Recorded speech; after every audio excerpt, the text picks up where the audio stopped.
नमस्कार। बीए तृतीय वर्ष सेक्शन LEHR की इस कक्षा में आप सबका स्वागत और अभिनंदन। मैं ब्रजरतन जोशी आपसे बातचीत कर रहा था प्रश्न एवं समाधान। कुछ छात्रों ने मुझसे इस बारे में जानने की कोशिश की थी कि कैसे जो है परीक्षा की तैयारी, किसी भी परीक्षा की तैयारी की जाए और उसे कैसे उसको सक्सेस में बदला जाए। तो मैंने इस पर आपको कुछ चीज़ें बताने की कोशिश की। अब मैं आज जो इस कड़ी में इस व्याख्यान में बताने जा रहा हूँ वो बहुत इंपॉर्टेंट चीज़ है। वो तो चीज़ें थी जिनको आपको बाह्य रूप से ध्यान रखना है, लेकिन दरअसल जब तक आपको आंतरिक रूप से मजबूती नहीं मिलती तब तक उस मजबूती का कोई फायदा नहीं है। देखिए, अच्छे नंबर लाने के लिए ये जरूरी है कि आपके पास आप को जो जिस विषय में का अध्ययन करना है, जिस विषय में पारंगत होना है, जिस विषय की परीक्षा देनी है, उस विषय का ठोस, प्रामाणिक और अधिकृत ज्ञान हो। अब आप कहेंगे ठोस से क्या तात्पर्य?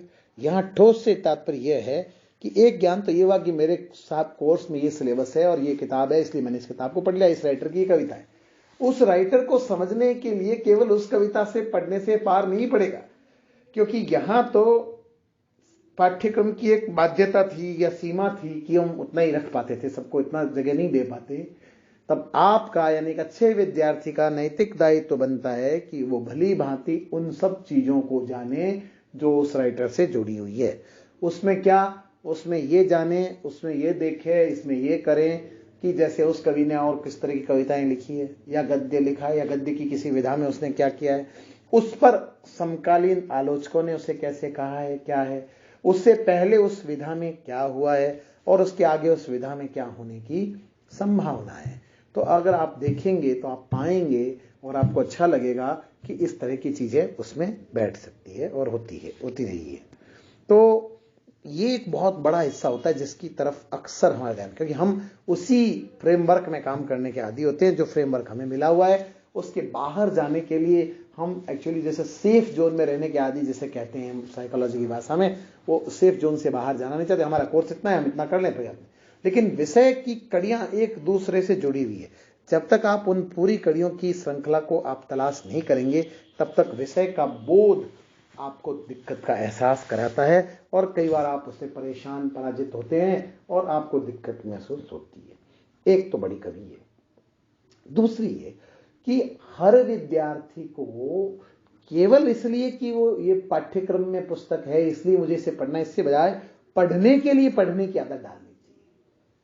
जैसे दिन में भोजन करना आवश्यक है और शौचालय जाना आवश्यक है और सांस लेना आवश्यक है, वैसे ही कुछ दिन हमारे यहां तो कहा गया है कि स्वाध्याय तप, हमारे यहां कहा गया स्वाध्याय तप है।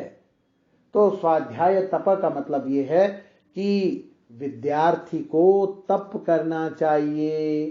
तो विद्यार्थी का तप से क्या तात्पर्य? यहां कोई माला लेकर फेरने से नहीं है।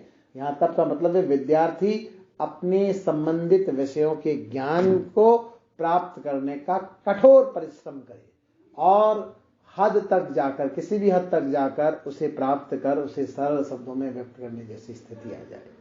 तब यह माना जाएगा कि आपने अपने विषय के साथ न्याय किया है। यह एक तीसरा मुद्दा और जो मुझे दिखता है कि जिसकी तरफ आप लोगों का ध्यान जाना जरूरी है कि पढ़ने के लिए आप ये ध्यान रखें और तय रखें कि पढ़ने के लिए केवल पढ़ाई, किताब, कॉपी, पेन नहीं, आपका मन भी प्रशिक्षित हो।